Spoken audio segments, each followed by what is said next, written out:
महाराजांनी आईला थांबवलं आणि तो पूर्ण निवद जो होता म्हणजे भाकरीच होत्या त्या सरळ ते त्या भिकाऱ्याला देऊन टाकल्या आणि त्यानं ते फार तत्परतेनं ते घेतलं आणि खाणं सुरू करून दिलं.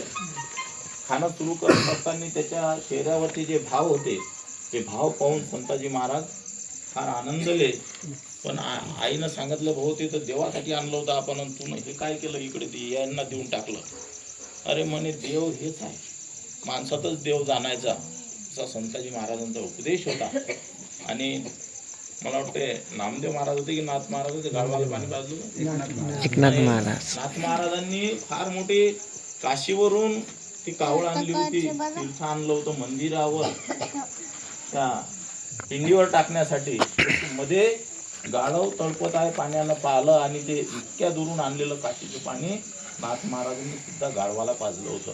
तर काय, तर प्राण्यामध्ये देव आहे, माणसामध्ये देव आहे, मंदिरात देव आहेच, परंतु जिवंत मध्ये जास्त देव आहे, असं संताजी महाराजांनी त्यांच्या चरित्रामध्ये त्या अनुभव जो प्रसंग आहे त्याच्यावरून लक्षात येते.